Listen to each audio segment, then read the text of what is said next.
The Rangers mostly outplay the Columbus Blue Jackets, but they simply make too many mistakes. Nevertheless, still a lot of positives to talk about from what turned out to be a 5-3 loss in Columbus. All this and much, much more on today's episode of Locked On New York Rangers.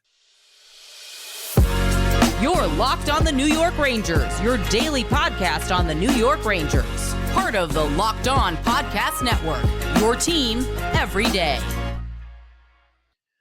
Welcome back, Blue Shirts fans, to episode number 919 of the Locked On New York Rangers podcast. I'm your host, John Chick. Just want to thank you guys, as always, for making Locked On New York Rangers your first listen every day. We are free and available on all platforms, including YouTube. And today's episode of Locked On New York Rangers is brought to you by Sleeper. Download the Sleeper app and use promo code LOCKEDONNHL to get up to a $100 match on your first deposit. Terms and conditions apply. See Sleeper's terms of use for details. And we are, of course, part of the Locked On Podcast Network, your team every day. So let's go ahead, dive into, once again, kind of a frustrating game. It's not a game that I thought was like overly concerning in any way.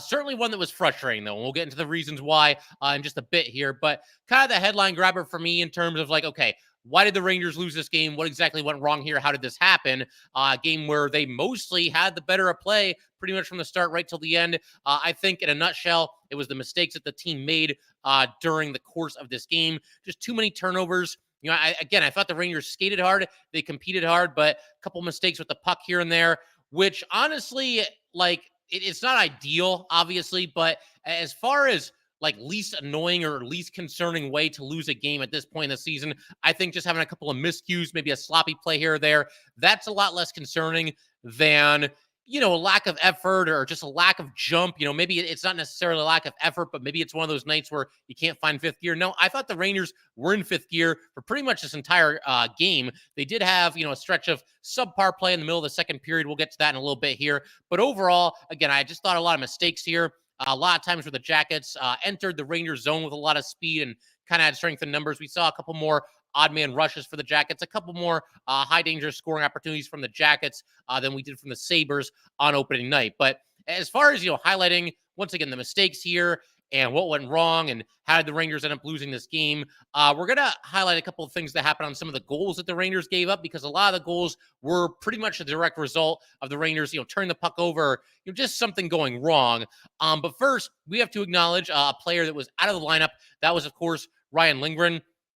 Rangers naturally did not disclose the injury while we were watching this game, but obviously, you know, Lindgren was down on the ice a couple of times against Buffalo. He's out there, you know, throwing his body in the way of slap shots and, you know, wearing them in the knee and the shin and pretty much everywhere else. I mean, we know Ryan Lindgren's game, and we know he leaves it all on the ice every single time that he's out there. And unfortunately, this time it costed him a game, at least one game here against the Blue Jackets. So we'll see how it goes with Ryan Lindgren. Obviously, fingers crossed he's out there on Monday against Arizona, which is, of course, the Rangers' home opener. But with Lindgren, man, it just never fails to amaze me just how important he really is to this team. And I say this as a huge Lindgren fan. He's probably my favorite player. I've mentioned that a couple of times on this podcast. But even I'm amazed that every single time he's out of the lineup, it feels like, you know, they're going to give up like 4 or 5 goals, and they're just not going to play the kind of defense that we're used to seeing them play. I have a stat here on my phone, and if I can find it quickly enough, I will go ahead and read. Okay, so here it is. So this is thanks to a tweet from Vince Mercogliano, friend of the show, who we're hoping to have back on here pretty soon. He mentioned this on Twitter, and he also wrote about this in his story as well.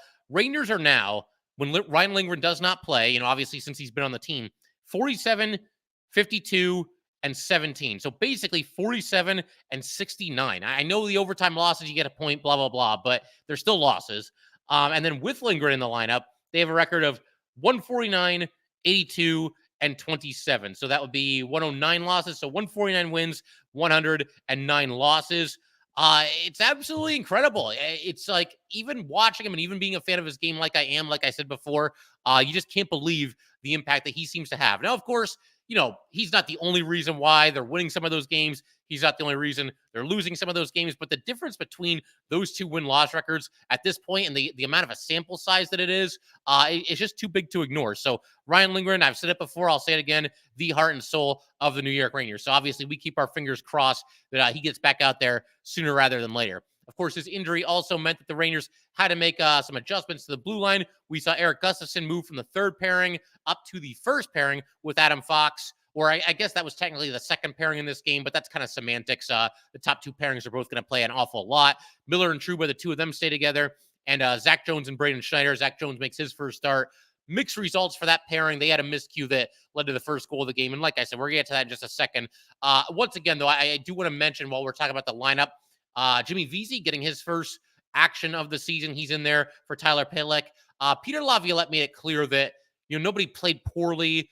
It's not anything that Pitlick did wrong. He just kind of had a feeling that he didn't want to have a certain player sitting in the press box waiting forever to play. He wants to get guys into the action sooner rather than later. Unfortunately for Vesey, he kind of fell victim to game script because he only ended up with 7 minutes, 34 seconds of ice time. That was the lowest for any player on the Rangers.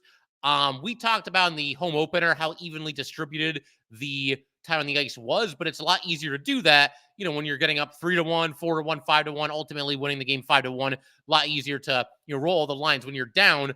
Guys like Jimmy Vesey, guys like Nick Bonino, they're not going to be out there as much. The two of them had fewer than 10 minutes in this game against the Columbus Blue Jackets, and the Jackets only had one power play. The two of them killed penalties, so all that kind of cut into the ice time. And unfortunately for Vesey, I'm sure he was chomping at the bit and raring to go. Only ended up with a 7:34 of ice time. He did get a secondary assist on the first goal. Also had a turnover a little bit later in this game that led to a good chance for the Jackets, but then Vesey himself broke up the opportunity just as quickly. So mixed bag and limited ice time for Vesey. Going to be very interested to see how the Rangers play this going forward as far as, which forward is the odd man out on any given night. But to go ahead and kind of highlight these mistakes that were on some of the goals scored by the Blue Jackets. The first period, the first goal that the Blue Jackets scored, they basically just kind of threw the puck out of the corner, and Igor initially made the save, but then Boone Jenner, he ends up with the hat trick in this game. He scores his first goal on the night. He finds it in the crease, basically just sweeps it into the net at that point. And what happened here, Braden Schneider was, going back into his zone and kind of into the corner there. He's in kind of a tough spot because he's got a forechecker bearing down on him, and he's got to move the puck quickly and be decisive, whatever he wants to do. So he tried to quickly move the puck up the boards to Zach Jones. Unfortunately, the puck kind of skipped over the stick of Zach Jones. I'm not sure Jones really had his stick down on the ice as quickly as maybe he could have or should have on this play. But either way, just kind of a misfire by the two of them there leads to a turnover, and unfortunately leads to a goal as well. That goal at the time tied the score at 1 goal apiece. Then we had in the second period a bit of a miscue by Capo Caco. He had a turnover in the offensive zone. Had a chance to shoot it, chose not to, held on to the puck, which sometimes that's an attribute for Caco, but here it was actually to his detriment. He ends up getting it poked away from him. The Jackets go the other way. Now, Caco eventually gets the puck back in the Ranger zone, but then he tries to leave a pass for a teammate. Blue Jackets come away with it. They maintain possession in the Ranger zone. They eventually score. So it's kind of a situation where, one thing just kind of led to another, and next thing you know, they score. It's another goal by Boone Jenner here. And that makes it 3-1 at that point in favor of the Columbus Blue Jackets. The shift right after this, Miracek shoots from the top of the right circle. He scores. Igor was screened on this, or so it would seem. It was one that maybe he could have come up with, but I don't know that he had a good look at it. And again, Rangers just kind of back on their heels a little bit in the shift that follows a goal, which is something that we want them to get away from it. They've gotten better over the years. I still think the Rangers overall, and hopefully Laviolette kind of harps on this, can be a little bit sharper in the shift following goal. Obviously, it's only the second game of the season, so I'm not going to jump to any conclusions here, but not a good shift after the goal there. And now you're really up against it, despite having mostly the better play. You're down 4-1, and it's going to take a heck of a rally to come back and win this game. Even the shift after this, the Jackets didn't score, but another little defensive breakdown for the Rangers. Igor had to make a really tough save, so that was less than ideal as well. And then the goal that made it 5-2. Miller and Trouba were both in deep on this play, led to a 2-on-none for the Jackets. I'll give them a little bit of a break on this just because of where they were in the game. The Rangers were down 4-2 at this point, and obviously needing a couple of goals. There were only about 4 minutes to go, so Trouba and Miller, taking some chances. And again, given the score of the game and the time in the game, you can understand why they did that. So Yeah, that's pretty much it. I mean, there were other mistakes besides this, but I think the ones that lead to goals tend to really stand out. Going to get to some other fun stuff as well. Want to definitely talk about some of these overturned goals and also some positives that came out of this game for the Rangers. We're going to do all that good stuff in just a second. But first, got to let everybody know today's episode of Locked On New York Rangers is brought to you by Sleeper. Artemi Panarin scores a hat trick. The Rangers win the Stanley Cup. And if you want to win 100 times your money, play daily fantasy hockey on the Sleeper app.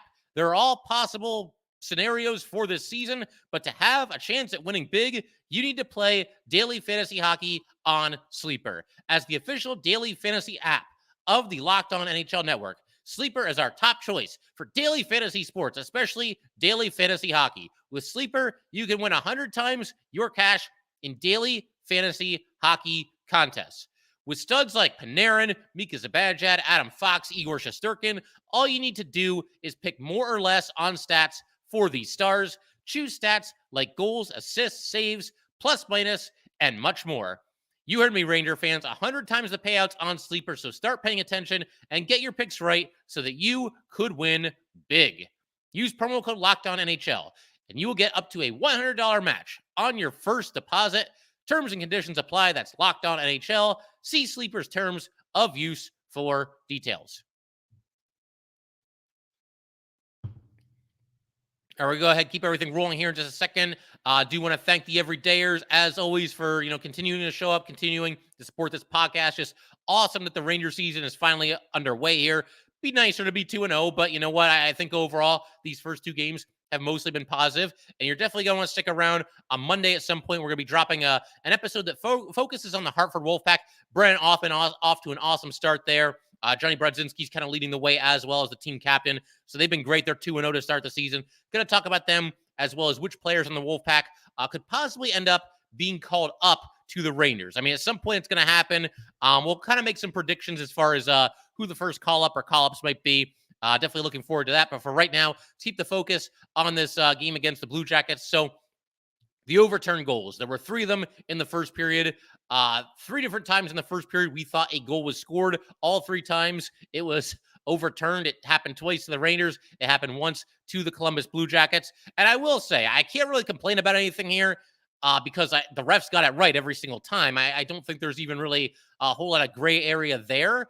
The Rangers were offside twice. And in the case of the Blue Jackets scoring, Jacob Trouba prevented the puck from completely crossing the goal line. Fantastic play by Trouba there. So I can't really get mad as far as the goals being overturned and thinking, oh, the refs blew it. It wasn't anything like that. It was just very, very frustrating. And this goes back to what I was talking about in the intro of this episode. Not too much in this game that I found to be overly concerning, but certainly there was some frustration. And this is part of it because you get a goal overturned. I mean, that can happen to any team or any player on any given night. It happens, whatever, move on. To get 2 goals overturned in the first 10 minutes or the first 11 minutes of this game, when you're out there firing on all cylinders, Rangers were skating around with their heads on fire to start this game. I love their start to this game. The Jackets got a scoring opportunity or 2 in the first minute or 2, but after that, the Rangers were dominating. They went up 1-0. It ends up going to 1-1. And then, of course, we get the overturned goals. Filip scored in a situation where it looked like the Rangers had a very early 2-0 lead. Just some unbelievable passing on this play. It's sad to see that all go for naught, but we saw 3 or 4 really fast, really crisp passes, from the Ranger zone, across the neutral zone, back across the neutral zone and into the Ranger zone, back to the other side, or rather that would be the Blue Jackets zone, back to the other side of the Blue Jackets zone, and then a tip-in goal from Filip off of a pass from Gustafsson. And, again, just a highlight reel goal, awesome stuff. Unfortunately, we did have Alexis Lafreniere offside on that play. He basically played himself offside. The puck was behind him, but he kind of lost possession or just kind of played the puck to himself there and pulled himself offside. So his pass to Gustafsson, at that point, the play was offside. Gustafsson with a great pass in deep to Filip and Chytil scored. But again, unfortunately, not meant to be. In the shift after this, we saw, again, great passing from the second line for the Rangers. Chytil to Lafreniere to Panarin. Panarin with kind of a spinorama save was made on the doorstep. And then we had Gustafsson up the center of the ice to Chytil. Chytil went over the blue line, got it to Lafreniere on his right. Lafreniere quickly back to Panarin, and then Panarin doing Panarin things, making some moves on the doorstep, and unfortunately getting denied. So that second line, again, played well. Their plus minus would seem to suggest otherwise. I believe they combined for a -7 overall on the night. So they were out there for some goals against. But in terms of creating opportunities, again, I thought that second line looked good for the Rangers. Probably the most dangerous looking line for the Rangers. But anyway, getting back to these overturned goals here, the Rangers' second overturned goal, you've got Mika Zibanejad knocking a puck down when the Blue Jackets were looking to clear the puck out of the zone. And he scored a great play by Mika Zibanejad. Just a wicked shot from in deep right there on the doorstep, just kind of sniped inside the far post there. And it all came about because of some good pressure by Chris Kreider. Kreider got in there big time on the forecheck. Unfortunately, he got in there maybe just a little bit too quick because he was offside on the play. But great pressure by Kreider here, bodied his guy, forced them into making a pass they didn't want to make. And an even better play, I would say, by Mika Zibanejad, gloving the puck, knocking it down, and then scoring from the doorstep there. And the other goal, the Rangers played themselves offsides. This one, it was such a nice play by Kreider and Mika. And Kreider being offside didn't really seem to have a whole lot to do with the way this play unfolded. I suppose maybe, again, he got on his guy a little bit quicker than he otherwise would have had he stayed on side. But, man, the Rangers forced the Blue Jackets into a mistake here. They made them pay for it. And unfortunately, they don't reap the benefits.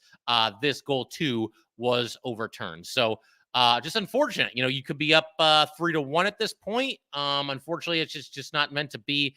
Couple of plays where the Rangers were offside here. So then we have the Blue Jackets, turnabout's fair play here, I suppose. The Rangers turn the puck over behind their own net. There we go again with the turnovers, right? But the Blue Jackets, they take a shot from the left face-off circle. Igor gets a piece of it. Puck starts trickling toward the net.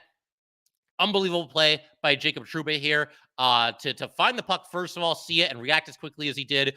Full extension, basically diving across the crease there and knocking the puck out of harm's way before it, trickles into the net there. Interestingly, the play stopped because I guess the ref thought that he saw the puck over the goal line all the way there. He's immediately pointing toward the goal and indicating that it was a goal. Honestly, I saw this one, I think, very, very well. As soon as it happened, and you guys can let me know what you thought about this as well, I said there's no way that puck went in. I knew it was close, but I don't know. It's one of those things where sometimes you feel like you see a play really well, and other times you're not really sure until you see the replay. This one, I felt like I was on it, and I felt like we never really saw any daylight between the goal line and the puck. And so, of course, that would mean that it's not a goal. Indeed, that turns out to be the case. So, yeah, a lot of overturned goals here. Just kind of a bizarre situation in the first period with 3 reviews and 3 goals being overturned. One other thing I want to mention here, though, before we kind of change our gears to some positive things, including what I thought was a dominant third period by the Rangers. Despite them losing this game, I thought the third period in this game was probably the best period that the Rangers have played so far this season. Obviously, again, we're just 2 games in, but of the 6 periods, I thought that one was the best. One thing I want to mention here, though, the Rangers outshot the Blue Jackets 42-21 in this game. Completely dominated as far as possession is concerned. Dominated time on the attack. Scoring chances were certainly in the Rangers' favor as well. Just about everything. And I got to be honest here. This kind of ties into the disallowed goals. If you would have told me Rangers were going to Columbus, they're playing the Blue Jackets, they're going to put the puck in the net 5 times, I'd say, okay, that's a win. That's 2 points. Move on. Who we playing next? We got Arizona for our home opener. What do we have to do there to win that game, right? Well, unfortunately, yeah, they put the puck in the net 5 times, but 2 of them were overturned. And, it's just one of those nights where, again, goes back to what we were talking about a minute ago. Sometimes just a couple too many mistakes made by the Rangers in this game. So it is what it is. Again, the Rangers, I thought, mostly dominated, mostly had the better of play. And, at times in the past, and I've heard this as well, we've seen situations where unknown goalies or goalies you think are a little bit mediocre, they end up playing very, very well against the Rangers, and the Rangers will have the shot advantage. And some people will kind of opine that, yeah, okay, the Rangers are getting shots, but they're not getting high danger scoring opportunities. They're kind of shooting from, along the boards or the blue line and making it too easy on the goalie. Or, they might lament the fact that the Rangers aren't getting any second chance opportunities. And at times in the past, that has been true. That has been accurate. In this game, I don't think so. The Rangers were getting great opportunities from every single angle. They were getting second chance opportunities. A lot of scrambles in the Columbus crease there where you're thinking for sure, I mean, somebody is going to stuff this puck in the net. By the 5th or 6th or 7th scramble in the Columbus crease, you're thinking, okay, we're going to get a dirty goal here. Everything's going to be cool. just one of those nights, man, that the puck just would not go in the net for the Rangers. And when it did, it got overturned. So, yeah, again, just kind of a weird game, tough loss, but nothing overly concerning, like I said, as far as this loss for the Rangers is concerned. Good. Turn our attention in just a second to some more positives from this game, including what I thought was just a dominant third period by this team. And we're going to get to all that good stuff in just a second. But first, we got to let you guys know today's episode of Locked On New York Rangers is brought to you by eBay Motors. Passion, drive, and patience. What brings home the winning trophy is also what keeps your ride or die alive. eBay Motors has everything you need to maintain your vehicle and level it up to peak performance. From superchargers, roof racks, exhaust kits, LED headlights, and more, whether you're into speed, power, or style, eBay Motors has got you covered. With over 122 million parts for your number one ride or die, you'll always find exactly what you're looking for. And with eBay Guaranteed Fit, your part is guaranteed to fit your ride every time or your money back. Because with eBay Motors, you're burning rubber, not cash. With all the parts you need at all the prices you want, it's easy to turn your car into the MVP and bring home that win. Keep your ride or die alive at ebaymotors.com. Eligible items only. Exclusions apply. eBay Guaranteed Fit. Only available to U.S. customers.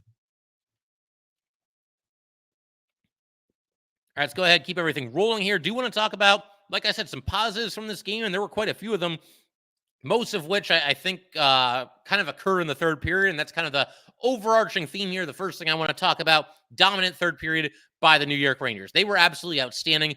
Felt like it was a 20-minute power play, and just the fact that they were down 4-1 in this game, and things got away from them a little bit in the second period. I would say the middle 10 minutes of the second period was probably the worst stretch for the Rangers in this game. They started to get a few more opportunities the last couple of minutes of the second period. You could tell at the end of that second period, they really wanted to get one. And, at that point, it's 4-2 going into the third. You're a little bit more within striking distance. It obviously didn't happen, but the Rangers down by 3 goals came out flying, came out just playing really hard and playing some really determined hockey. You could tell there was a belief. They still felt like they could come back and win this game. And I think that's something that in and of itself is extremely encouraging.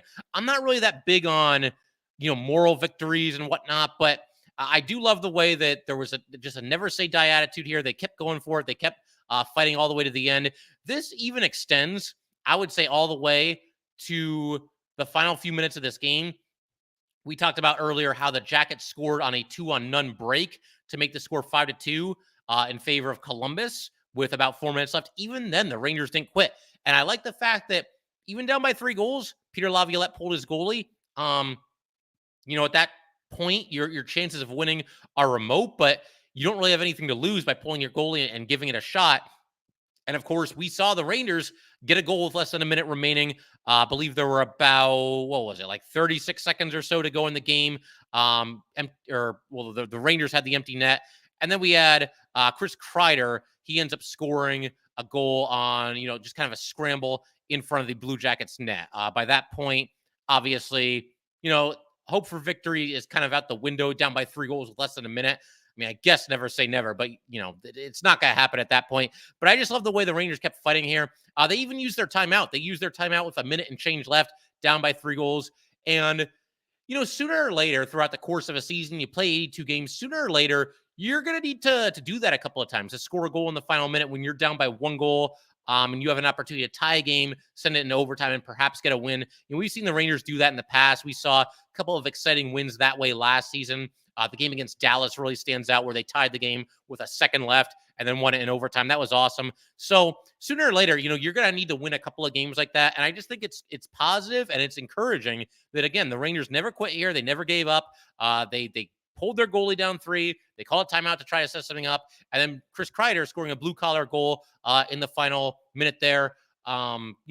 Just probably a confidence booster for the team that, in this situation, you're down by 3 goals here, but in this situation, down by a goal, we like our chances here. We can play hard and we can score, a pretty goal. We can score a gritty goal, whatever it needs to be. We can score a clutch goal at the end of the game, tie the game up. Would have been great if that was the case here, if they were only down by 1 goal instead of 3. But like I said, still think it's very much a positive thing that the Rangers kept grinding, kept working for it, even when all hope of victory was lost, and they score a blue-collar goal there with less than a minute to go. Good stuff there. Yeah, again, the third period I just thought was absolutely fantastic for the Rangers, despite the fact that, again, they kind of got goalied a little bit. And it's funny because Elvis Merzlikins in this game, I thought he was absolutely fantastic for the Columbus Blue Jackets. And then he ends up having to leave the game because of an illness. And obviously, we hope that everything is okay with him. But Spencer Martin comes in. And after that game last night, Spencer Martin has played 39 games in the NHL, a goals against average of 365 and a save percentage of just 885. So, you think, and obviously, again, we hope nothing's wrong with Merzlikins, but you see that happen. And okay, we got this goalie that's been hot for the first two periods and he's out of the game. Who's the backup? Oh, it's this guy that they just claimed on waivers, right? So you think like, okay, maybe the door's open a little bit here. And, Martin played very well as well, despite the Rangers getting 2 goals in the third period. Some other positives from this game.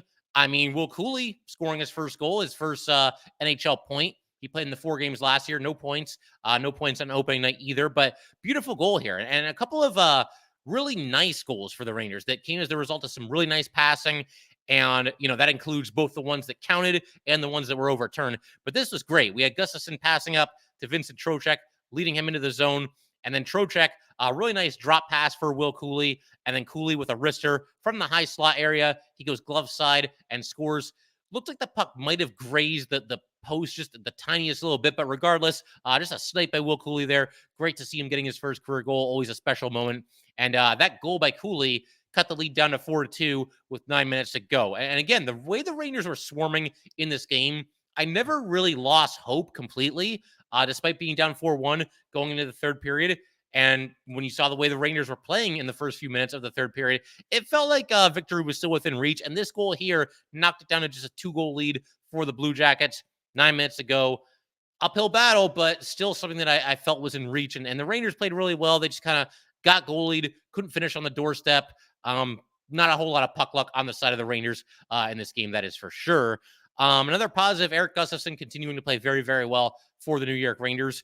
Got a goal and an assist.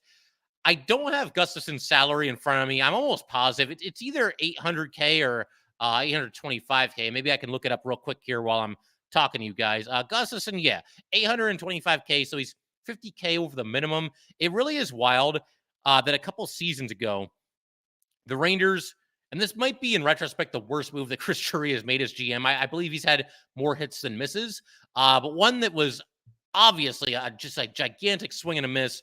3-year deal to Patrick Nemeth for $2.5 million per season. At the time, I thought the deal was fine. I thought he'd be serviceable in a bottom pairing role, and didn't get off to the best start, did Nemeth, and it felt like it just got worse and worse. But it's just crazy to me. And again, we're early in Gustafsson's tenure as a Ranger, but he's here for $825K for 1 year. To get Nemeth, they need to give him 3 years at $2.5 million a pop. And I mean, again, very early, but show me anybody out there that thinks that the Patrick Nemeth Ranger tenure is going to go better than the Erik Gustafsson Ranger tenure. I don't think there's too many people that would raise their hand to that notion. But to keep everything moving here, a couple more positives before we call it a day. Second straight game where the Rangers dominated on faceoff. They end up winning 57.6% of the faceoffs against the Blue Jackets after winning 63.3% against the Buffalo Sabres on opening night. And I'm telling you, this is the year that the monster dies this year. The Rangers, 2011, 2012, I believe the last time that they won half or more of their faceoffs. And I just feel like they have enough good centers and some good coaching. They're going to end up winning more than half of their faceoffs this season. So I'm very excited about that because the everydayers, you guys know that I'm big on faceoff wins. Another positive, second line is still buzzing for the Rangers. Again, the plus minus was underwhelming. I believe they combined for a -7, but they are creating good scoring opportunities out there. And I just hope that they'll continue to do so because they've had a couple tough breaks. Goal got overturned in this one. So, I think that line looks really good together, and I don't think there's any reason to break them up anytime soon. Only other thing I want to mention before we call it a day here, Jonathan Quick. I don't know who's going to be starting Monday. If it's up to me, I'm saving him until Thursday's game because, the second game of the season, too early to go to your backup, I would say. And then, the third game of the season for the Rangers just happens to be the home opener. So I think that should be Igor Shesterkin's start. It's unfortunate because Jonathan Quick's a legend, probably deserves to get out there a little bit earlier than the fourth game of the season, but circumstances kind of dictate that. I think maybe game 4 would be best for Jonathan Quick, which is Thursday against the Predators. So give Igor the home opener and then get Quick out there, get him his first start. But that will do it for today, guys. Once again, if you'd like to get in touch with this podcast, please send an email to lockedonnyrangers@gmail.com. Once again, that is lockedonnyrangers@gmail.com. Definitely give us a follow on Twitter as well, @LO_NY_Rangers.